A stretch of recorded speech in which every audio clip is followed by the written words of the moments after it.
Hello and welcome back to the Avoid the Tyrewall podcast. Today I'm going to be talking about the Belgian Grand Prix. Overall, it was a decent race with a fair amount of overtaking, but as ever, there was plenty of drama. The opening lap saw former McLaren teammates Lewis Hamilton and Fernando Alonso have an accident, which was 45 Gs, a pretty substantial impact, meaning that Lewis, the seven-time champion, had to suffer a DNF from the Grand Prix. Mercedes, who are making improvements to the car, will have definitely been negatively impacted by this.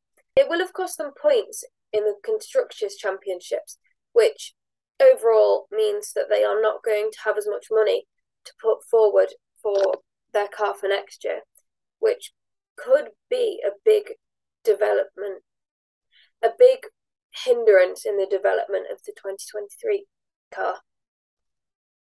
On the team radio, Alonso was very, very critical towards Lewis, saying that he only knows how to drive and start in first, which could that have been a spur of the moment reaction?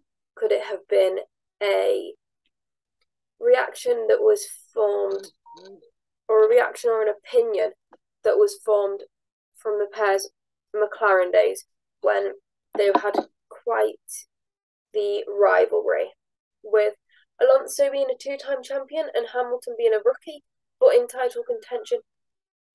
That caused plenty of drama.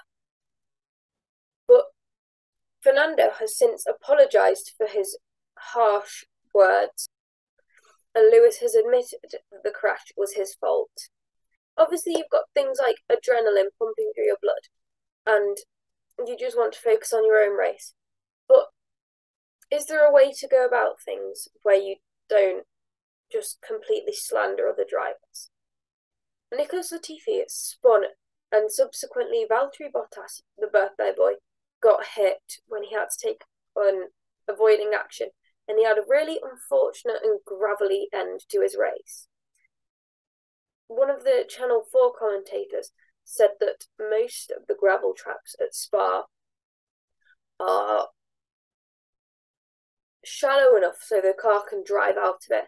Unfortunately, Valtteri ended up in a really deep place, so he was beached.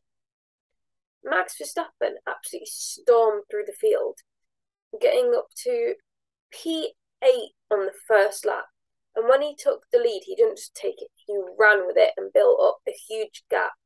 At the end of the Grand Prix, his teammate, Sergio Perez, at the end of the Grand Prix, his teammate, Checo, was 17 seconds behind him. Now, Max caused an issue for Charles, which could have cost Ferrari valuable points, where a visor tear-off got stuck in the Ferrari, the Scarlet Ferrari. Ferrari, I think they really need to up their game.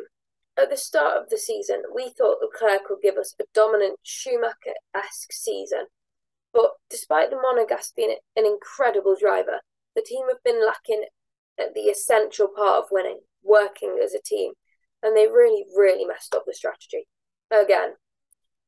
Now, notably further on in the Grand Prix, on lap 36, there was a three-wide battle between Gasly, Ocon and Vettel, which was absolutely incredible and very courageous of all of the three drivers involved. It wasn't just down a straight, it was going into the corner Beau Rivage.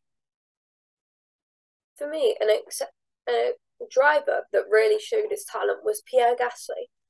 Due to several drivers taking penalties and him unfortunately not changing it in time or having a broken compartment, I can't quite remember, he had to start from the pit lane, and he finished in the points, which was an absolutely incredible drive.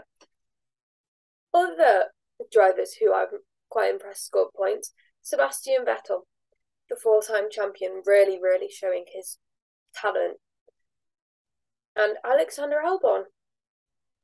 Now, obviously, those are three of the slowest cars, the Aston Martin, the AlphaTauri and the Williams, but they all showed real talent when they scored points, when they managed to build their way up to the points.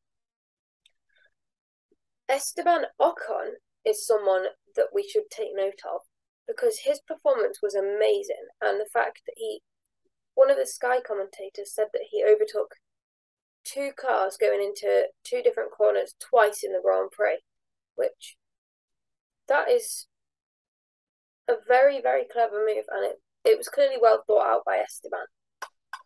Red Bull scored a very, very good result with a 1-2 that will help them to secure the World Constructors' Championship, which could mean that I think it does mean that Mercedes' domination days are well and truly finished. Which, personally, this could be quite controversial, but I'm quite happy because, yeah, we do see Max win week in, week out, but look at this 2020 season. Lewis, absolutely, I'm not sure how many of the first few races he won, but he won absolutely loads of them. And we've seen Charles win, we've seen Checo win, we've seen Carlos win. I feel like we've seen someone else win that I cannot think of.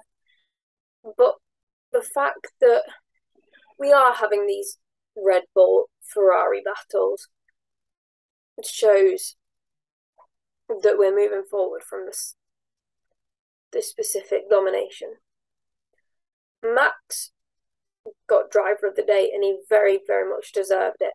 And that proves why he's a championship and why he's leading the standings with the drive he gave on Sunday. Last year, Max Verstappen won the Dutch Grand Prix. Can he replicate his successes? A controversial statement from Sebastian Vettel saying that where in an interview he did not show the most interest in the Formula E series. Former E driver Lucas de Grassi came onto Twitter and said and was hypercritical and had a lot to say about Sebastian's opinion. I think that Lucas has taken it to heart a bit. An interesting point that was raised was about F1 tear-offs. The strips of, I think they're sticky plastic on the cars, but on the driver's visors of their helmets. Now, the person who raised the point mentioned the fact that Sebastian puts them in his cockpit while he's driving along. This could be quite a good idea because there have been quite a number of races that have been affected by flying visor tear-offs. And it will cost the teams lots of money. And also it's littering, so it's not good for the environment. It's contributing. And yes, F1 as a whole, there are a lot of bad things for the environment. But this is one thing that they could do that could help slightly to benefit nature. I think that they should reevaluate visor tear-offs. They could either make them biodegradable or they could make them, the drivers put them in their cockpits. What do you guys think about that? Let us know in the comments below. Thank you for watching this week's episode of the Avoid the Tyrewall podcast. Let us know your thoughts on the Belgian Grand Prix, your predictions for the Dutch Grand Prix, and what should happen with visor tear-offs. Should they be left the same? Should they be changed?